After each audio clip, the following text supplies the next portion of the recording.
Hello,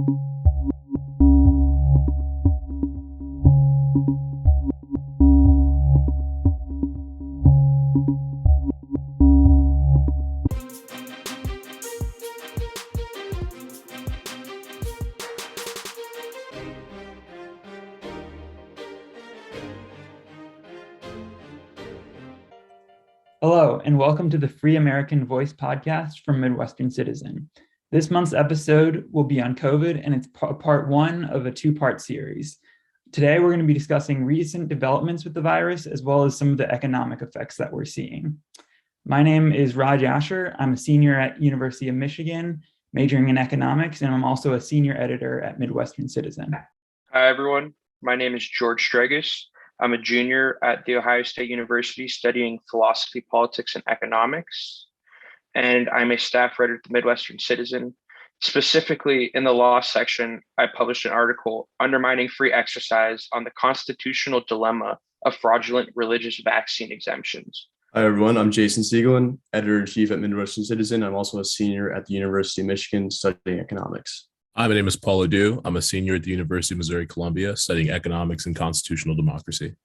So just to start our discussion today, we're going to talk about some of the recent developments we're seeing with the pandemic. And I think the big headline right now is with the Omicron variant. So this is a new variant of COVID that has been spreading rapidly across the US. It's currently in 45 states. And a number of universities such as Cornell, Harvard, and Stanford have announced that they're going to be temporarily going online for classes. Just some basic info on the Omicron variant. The general consensus seems to be that it spreads quicker than the Delta variant and other variants of COVID that we've seen. However, there's no consensus on the severity of the variant, whether it's causing more deaths or hospitalizations. Some scientists have different opinions. I believe in the United States, we've seen an uptick in hospitalization, not as much in deaths. I think it's still rather young in its stages, and there's still a lot to see on the effects of the Omicron variant and how it's going to affect people. But that's the general uptick of the variant right now. A couple major instances of the Omicron variant and its effects in society so far is in professional sports. We're seeing NFL games being moved, a number of NBA players being affected, and a number of NBA games being canceled without future dates even being scheduled yet. And internationally, the annual World Economic Forum that's supposed to take place in Switzerland in January has been deferred due to the continued uncertainty of the Omicron variant and likely will not take place in person. And this will be the second year in a row that it's not going to take place in person. So I think with that being said, we can kind of turn to now the kind of economic effects that we're seeing with COVID. So I think recently we've seen Joe Biden's economic approval rating has been especially low. I think also partly due to the spread of the Omicron variant, but partly just kind of due to just the politics around COVID and kind of getting legislation passed and some of the economic factors we've seen. And Paul, do you want to address more of that? Absolutely. I mean, during the pandemic, we've seen that Biden's approval rating has sort of changed with the times, and it is largely impacted by people's perceptions of both progress on the pandemic, but also progress in the economy. And whenever one of those is disrupted, we see that Biden's approval rating tends to fluctuate. According to a CNBC All-America Economic Survey, Biden's approval rating was down to 37% on the economy, with 56% disapproving, and his approval of COVID-19 handling was down to 46%. Another effect of this was seeing Biden's key constituencies that sort of helped him get into the White House losing support for Biden's agenda, especially when it comes to economics and COVID. And I think largely that's due to recency bias. You know, whenever there's high food prices, whenever there's sort of pain at the gas pump, or, you know, the Fed's talking about impending interest rate hikes in 2022, whenever you see all these factors, they sort of tend to weigh on consumers and households. And it tends to paint a pretty bleak picture of the economy and of the handling of COVID, whether or not the actual sort of underlying progress on both of those issues differs.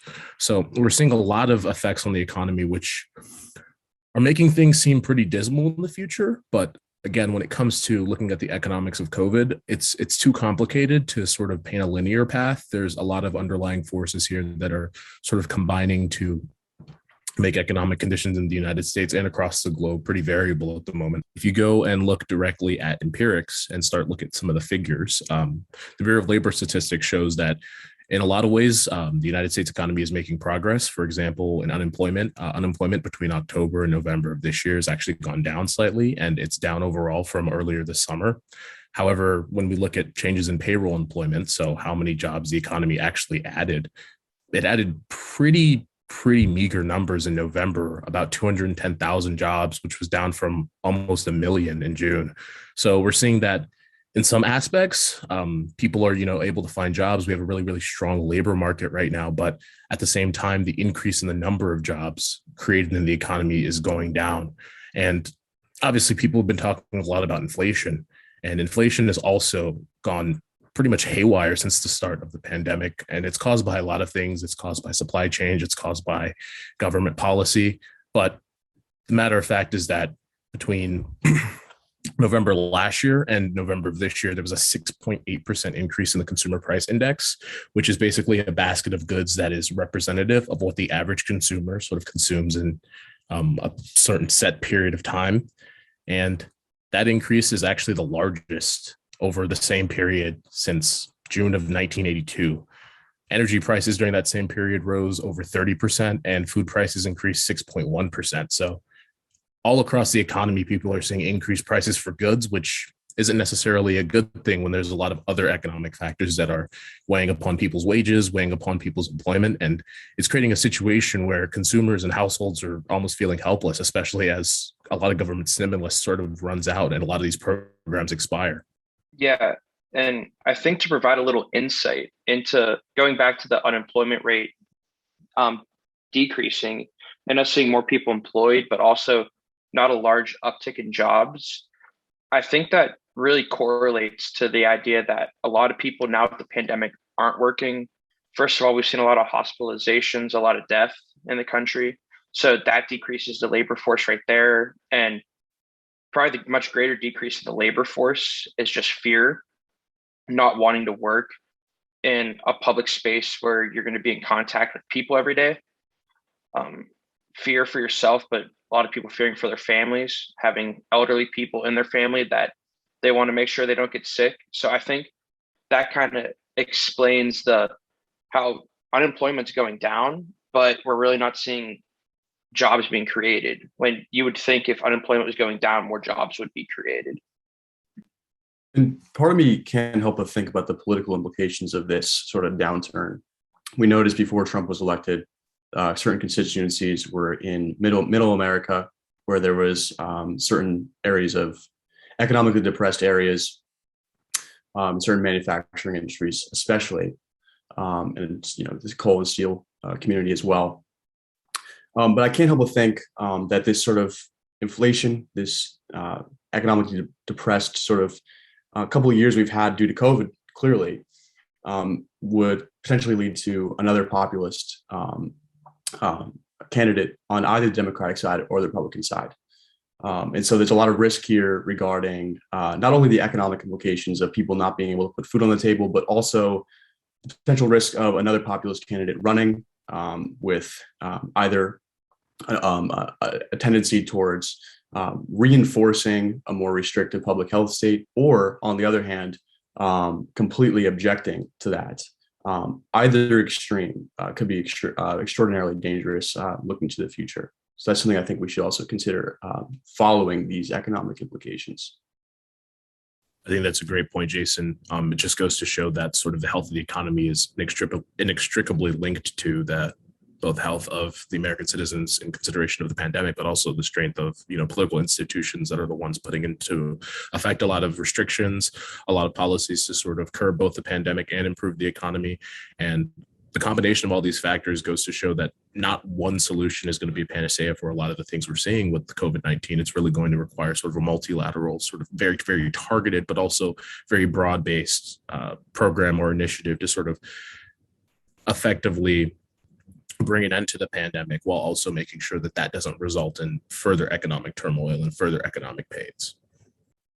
And yeah, I think with that being said, it's kind of interesting to look at what's going on with Congress right now with Biden's Build Back Better legislation, which recently Joe Manchin, the senator from West Virginia, who's a Democrat, announced that he wouldn't vote for, which is a vote the Democrats needed if they wanted to get this legislation passed. And this legislation was a plan that Biden really put a lot of political stock into as something that would kind of help with, I guess, solving some of these economic problems with the pandemic. But it's interesting also because some of the reason that Manchin didn't vote for the legislation was because of the inflation we're seeing. He thought that some more economic stimulus attached to this current high inflation we're seeing is just going to cause more inflation, which is definitely a possibility.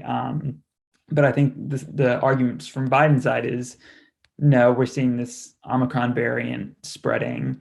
We need more relief going out to people to prevent the spread of the variant, and then two, to kind of help them out when or if people start to lose their jobs. So I think that kind of creates an interesting situation where the economy is both calling for this legislation, but also, in the case of Manchin, kind of preventing it from getting passed. Yeah, and I think what you said, Raj, applies to like not only policy relating to recovering from COVID, but just general policy goals right now. If you look at the $1 trillion infrastructure bill that was just passed, one of the first benefits listed on the White House website is solvency for the supply chain issues right now. The supply chain issues being a real lack of materials, demands not being able to be met. It's one of the biggest reasons the inflation's rising right now, and it's due to COVID-19. And even though the infrastructure bill was passed at the same time every year that an infrastructure bill is passed, done in a way that all infrastructure bills have been done in years prior, and no it wasn't specific to COVID in any way. It was still like the Democrats that wrote it in the back of their minds were wanting to address these supply chain issues because they know that the number one issue politically for them is going to be COVID-19, and it's probably going to be for a long time. Yeah, sort of piggybacking off of Raj talking about Build Back Better. I mean, it was a pretty comprehensive piece of legislation. There were a lot of sort of funding allotments. There was funding for COVID-19 relief. There was funding for social services, welfare, infrastructure, and climate change. And I think that Manchin's reservation was allowing this much money to enter the money supply without necessarily making sure that there's infrastructure to make sure that that money's put to good use is pretty concerning, especially when inflation's already so high. And obviously inflation is caused by an increase in the money supply relative to the quantity of sort of real goods and services in the economy. And without that second part, it's really, really hard to justify, spending a lot more money on sort of public programs without the infrastructure in place, making sure that inflation is abated and that the sort of impacts of these policies, when we're talking about social services, when we're talking about welfare, actually carry out into the broader economy and improve, the livelihood and the station of a lot of consumers and households. And without that sort of second assurance, it's really hard to justify another large spending bill. But then again, I wrote in my November piece for the Midwestern Citizen about fiscal boldness. And when we talk about the Federal Reserve raising interest rates, it's really important to keep in mind that monetary policy as sort of a policy lever in and of itself is not necessarily going to be the best way forward. The Fed's tools are really limited just to sort of large scale economic factors. When you change the interest rate, when you sort of increase interest rates, you sort of decrease that incentive to borrow and spend. But at the same time, when you don't have sort of legislation put in place like Build Back Better to actually carry through a lot of the social change and economic improvement that Biden wants to see in the United States, sort of run into a pretty big conundrum where the Fed's going to be causing economic contraction at the same time that fiscal policy isn't sort of working in a way to boost economic, sort of fundamental economic health, which is pretty dangerous. So I think it goes to show that one, monetary policy is just not in and of itself very effective, but beyond that, that monetary and fiscal policy need to work together to actually create sort of effective solutions. And the benefit of fiscal policy is it can target economic factors and public health factors, whereas the Federal Reserve really is limited to that dual mandate of stable employment and stable prices. And maybe this is a question you could give us some good insight into, Paul. I know a consensus among politicians and economists is that public policy does have to play a role in this recovery. Like we can't in the recovery from the inflation. What would a world look like where the public policy surrounding COVID is just lackluster, not much is getting done, the Omicron variant spreads, and we just try to combat this through interest rates? What would that be successful? Is that a possible situation? What would that look like? I mean, in general, it's sort of hard to tell. I mean, economists themselves will tell you a lot of their projections don't actually end up panning out, don't actually end up being the case. I mean, economics is a social science, so it's very inexact. But I think that a situation where we're only seeing the Fed sort of interact with policy levers to affect the economy, I think is a situation where we see the Fed can impel a recession. The Fed can impel an economic crisis, especially if there isn't sort of mitigating policies put in place by Congress and President Biden. And if that happens just years after a contraction in 2020 caused by the onset of the COVID-19 pandemic, I think that will really weigh on people. And I think it can lead to more frustration. I think it'll lead to more people being sort of left outside of the grander economic picture. And as Jason was saying, that can lead to, political uprising. It can lead to sort of social, even greater social upheaval and social turmoil than we've seen in the past, especially during the summer of 2020, where we saw a lot of pushback against racial injustice at the same time that sort of the COVID-19 pandemic was raging. So I think that fiscal policy is really the way forward. And I think that by focusing on monetary policy in the Federal Reserve, we'd be doing a great disservice to individuals who have suffered a lot from this pandemic. And not only that, but it would be sort of a limited solution that has the potential to make the problem much, much worse. I think building off that too, if we're experiencing a lot of gridlock in Congress, and so fiscal policy and fiscal stimulus is not going to be an option or a really too viable option, it really provides a great experimental framework for future economics literature and research, particularly when we look at how effective are interest rates, lowering interest rates, increasing interest rates in a vacuum without too much fiscal stimulus acting as a confounding factor. And so I think we'll see a lot of economics research in the macroeconomics research, at least in the next decade, following this issue, and maybe even further into the future, just regarding the efficacy of actually just lowering interest rates, increasing interest rates. We'll see a lot more fine-tuned data because of the absence of there's definitely a fiscal response, but there's clearly some gridlock as well, as evidenced by the failure of the Build Back Better plan to actually get passed. I did want to discuss, while we're talking about sort of specific sections of the economy, sort of break down the impact of COVID sort of pre, during, and post. I know we're still going through the pandemic, but we've had a sort of year of experience to sort of learn about the pandemic, learn about its effects on the economy, and sort of be able to compare the economy before COVID and sort of in the situation we're in now. And I think sort of three big areas where COVID's had sort of a tremendous impact found sort of fundamentally transforming economic conditions is energy markets, the stock market, and sort of Main Street, sort of small businesses, individuals, and households.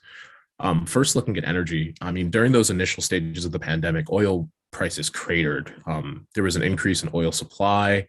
There was lower oil demand, fewer flights, less travel. People just weren't moving around as much. People weren't going into work. People weren't taking flights. And it really, really led to a strong drop in oil prices. And at the same time, there was conflict between Saudi Arabia and Russia, which saw oil prices fall even more. The interesting thing is that mobility, sort of humans using transportation to get from point A to point B, makes up about 57% of global oil demand. So a shock in human mobility obviously caused by the pandemic, comes with just as coordinated a shock in energy markets. And I think that that is really, really important to consider when you're talking about what's happening in energy markets today. I found an interesting statistic from the International Energy Agency from last year, where they found that countries in full lockdown experience an average 25% decline in energy demand per week, and countries in partial lockdown an average of 18% in a decline. So it's really, really important that when we're talking about sort of the onset of new variants such as Omicron, and I know a lot of countries in Europe, like the UK is considering lockdowns again. I know the Netherlands is doing a lockdown for the rest of the year. It's really, really important to keep in mind just how destabilizing lockdowns are to the economy and just how much disruption can follow from that. And at a time where we're seeing growing sort of support for an energy transition away from fossil fuels, it's important to keep in mind that lockdowns decrease sort of the viability of the current energy regime at the same time when we're trying to transition to a new energy regime, which has the potential to be very, very destabilizing for governments and for individuals. I mean, energy is sort of the backbone of a lot of different markets. It's sort of the backbone of the economy. It's used in a lot of different industries, and it's sort of the base sort of the base commodity in a lot of industries. People will always need power. And the fact that the Omicron variant is sort of on the rise and people are genuinely concerned about going into another lockdown, it's really important to sort of keep track of the situation and make sure that, you know, this energy transition happens in a way that sort of doesn't upset the current sort of state of energy markets any further. Yeah, I think that's a really interesting point. And I remember back in 2020, I think oil prices became negative, at least for the US, like WTI oil. Like you could get, people would pay you to go buy, like pick up the barrel of oil and just like take it out of their facilities because no one could use it. And I think that also contributed to, I guess, early on in the pandemic, what we saw with the airlines getting money from the federal government, since when people aren't flying, the airlines don't need all the staff that they have. There's no reason they should be paying them. So then the government had to step in and pay out a lot of money to incentivize the airlines to keep their workers on staff there.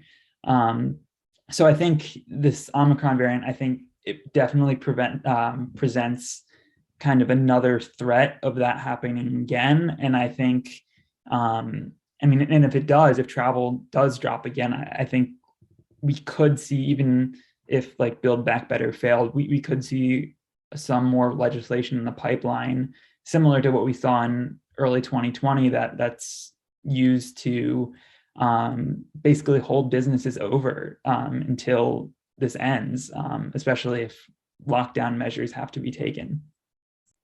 Yeah, smaller, more targeted pieces of legislation definitely take a lot less political capital than something like Build Back Better. And I think that if we do see a situation where sort of those larger sort of omnibus infrastructure and sort of economic recovery bills don't pass, I think there is a strong argument for bipartisan support for a lot smaller pieces of legislation that aim to do a lot of things that sort of the individual provisions within Build Back Better sought to do, without necessarily tying them together or without necessarily, you know, costing upwards of trillions. And as we're seeing this shift, well, in economics terms, this shift left or this decrease in aggregate demand for oil and other sorts of non-renewable resources, where, you know, I can't help but think also that this is going to help exacerbate the shift towards clean energy as well. And I don't necessarily, you know, I don't have the data to predict this. I don't have necessarily cross price like elasticities between clean energy resources and oil, but some part of me can't help but think that there's definitely some sort of good that may come out of this. And that's number one, there's less emissions. I mean, clearly there's a high cost for that in terms of lockdowns, but and number two, there's also there could be more subsidies for clean energy given the massive amount of fiscal expenditure that's already occurring. I can't help but think that part of that might be more that might be spent on wind resources, hydroelectric resources, stuff like that. So there's also that to consider as well. So there could be, as high the cost is to lock down, there could be some sort of positive externality to that decreased aggregate demand for oil. I'm glad you mentioned that, Jason. I do have some numbers on that. So yeah, the COVID-19 pandemic actually accelerated the energy transition. There were a lot of factors that went into this. One of them was sort of pretty stringent environmental regulations. Another was investors across the globe really are looking for sources of renewable power, and their desire to sort of invest in fossil fuels and non-renewable sources of energy has really waned over time.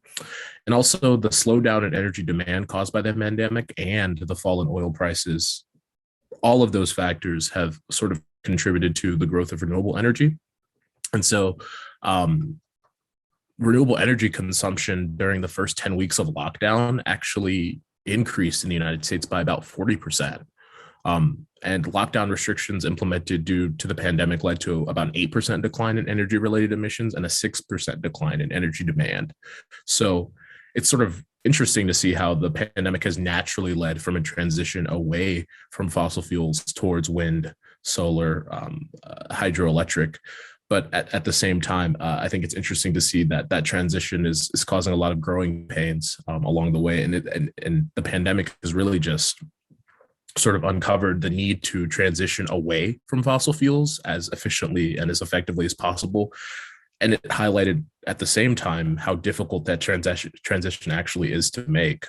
So it's a really tough situation for the Democrats, especially, who have one faction of their party that's really strongly in support of greener energy and sort of climate change policies that can sort of mitigate a lot of the climate risks that the world's facing in the coming years. And at the same time, another faction of the party is recognizing that the transition away from oil isn't going to be something that happens overnight. I think even President Biden mentioned that in one of his speeches, that transition is not going to happen overnight. And there's going to be a lot of pain. There's going to be a lot of problems and a lot of, quite frankly, errors that will be made in that transition. But I think it just sort of requires weighing, whether the long-term benefits of the energy transition exceed those of the short-term sort of losses and the short-term harm that the industry and that consumers are feeling. Yeah, and I wonder, and tying to everything that was just said, the individual sentiment behind it. Like, I think we know where policymakers stand on like trying to create green renewable energy, but from an individual standpoint, I wonder if this people and families are starting to back this sentiment. Maybe like people are tired of seeing gasoline prices super high, and okay, maybe it's time to go buy a Tesla or an electric car that in turn is going to be better for the environment. But there's kind of an individual sentiment behind, I'm tired of like the volatility of like energy and the oil crises that we face. And maybe tying into that, I wonder if the statistics that you just stated, Paul, are tied to inflation. Like, we're seeing like this decrease in like non-renewable energy, but you have to also remember this, that pretty much correlates with this uptick in like gas prices and stuff. I wonder if gas prices drop from above $3 to $1 if we see that same uptick in now like non-renewable and oil is being used more. So I wonder if inflation has anything to do with those statistics. Yeah, that's a great point. I'm sure it does. I mean, the thing about all these economic indicators is they're all connected, and not necessarily in the cleanest ways. So it's really hard to sort of pinpoint what the direct effects of any policy change or what the direct effects of any sort of changes in underlying economic factors has across the entire economy. It's really interesting, and I think, just like Jason was saying, there's going to be a lot of research on this in the future that's going to help us sort of uncover what these relationships and connections are. And I think all of that research should sort of be welcomed. I want to shift gears and talk about the stock market a little bit. So I think that last year, I think most Americans learned more about the stock market than they ever imagined they would. There was just so much chaos, so much turmoil, so many trends that people had never really witnessed before. I know we had GameStop, we had AMC, we had this sort of Reddit-fueled uprising against hedge funds and institutional financial organizations. And it was fascinating to see how the pandemic was just so different from the great financial crisis of 2007, 2009. because it was sort of this external health shock, not necessarily a problem in sort of the way in which money flows across the country and across the globe, it really took on this sort of nuanced impact on the economy. Whereas both we saw an unprecedented loss of life and unprecedented impact on the health of individuals living in the United States and across the globe, but also we saw that those health impacts were tied to the economy in ways that no one really could have predicted. And all in all, there was great stress, both at sort of the large macro level, but also in the decisions that sort of individuals and households were making during the time. It's kind of interesting to see how during the initial stages of the pandemic, the S&P 500 crashed. It lost a third of its value during the crash of February and March of last year, and by August it had gained all of it back, and it's really been rising ever since. And I find that really, really interesting. Obviously, the Federal Reserve stepped in and prevented sort of financial collapse during the time, but the fact that the market rebounded so quickly, it sort of raises questions about how representative is the stock market of the overall health of the economy, and whether economic indicators are useful in sort of guiding policy. Yeah, I think that's super interesting, because I remember like unemployment had spiked to levels we hadn't seen in a long, long time. And at the time, still the stock market would be going up. And I think a lot of it, I think one of the explanations for it is that the stock market is now very forward looking, that people were looking 2 years down the road when we're completely out of this and thinking that, well, this is just a temporary pandemic. I mean, looking back to maybe Spanish flu, that just kind of went away. We recovered, and the stock market will be back in the future. And so I think that's one possible explanation for it. But I think now, especially with this Omicron variant, and we're seeing kind of the persistence of COVID, that we might have to live with this for multiple years, and it's not something temporary. It'll be interesting to see if the markets then kind of react to that and then maybe stay at a lower level, or continue to stay high, and if they continue to stay high, I think that would lend less credence to the kind of forward-looking hypothesis if the pandemic's like going to stay with us. Yeah. So when looking at Main Street during the sort of beginning of the pandemic, there were a lot of Americans furloughed. There were a lot forced to work from home. Industries such as like services, travel, retail, those were hit especially hard. And that led to both a decrease in labor productivity and labor demand. And stay-at-home orders during the stages of the pandemic, during those initial stages of the pandemic, were just devastating for small businesses and for large corporations. And that loss of revenue really, really had a strong impact on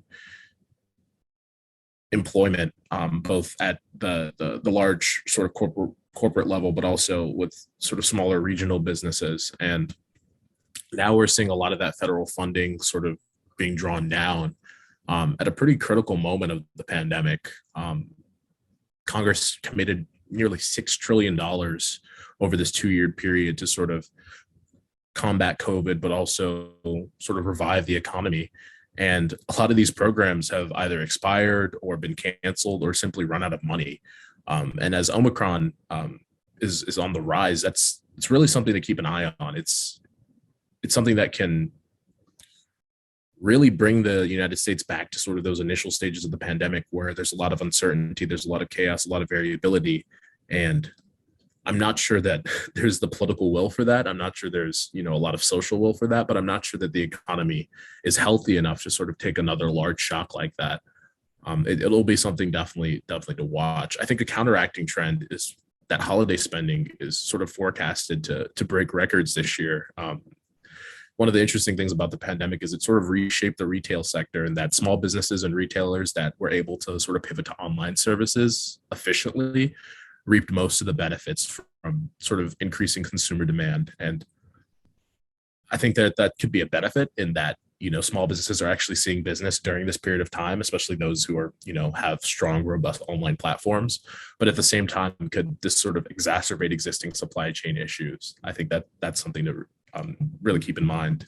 Yeah. So I think the way demand is shifted, it's gone from a demand of a service to a demand of a good. So I guess like a simple example of this is people are less likely now to go to a movie theater and see a movie and now more likely to just buy the movie, just given the general fear in society. And like you said, Paul, that is really that shift in like the way demand's seen has been something that businesses have had to adapt to, moving to things online. And I mean, companies and platforms like Amazon have seen tremendous success because of this fear in society. I know like when the pandemic first started, like there was almost like a national push of like to support small business, but at some point the fear sets into people's own lives. People are going to be less likely to go to the local mom and pop shop, and they're going to be more likely to order on Amazon because it's going to be more efficient for them and less risky. And I think really small businesses being able to adapt to that change in the way demand is sought is going to be super important for their success moving on. Awesome. So thank you all for this great discussion on kind of the effects of COVID and the economy. I think we've learned a lot over the past year and a half, 2 years or so. But I think it's going to be interesting to see what happens with the kind of Omicron variant, how that develops, and how Congress and the government reacts to that. So be sure to check MidwesternCitizen.com for our December 15th release that just recently came out. We will also be having a release at the beginning of January, and make sure to subscribe to the podcast. Episode 2 of the COVID theme episodes will be coming out soon, and it will be on the legal effects of COVID.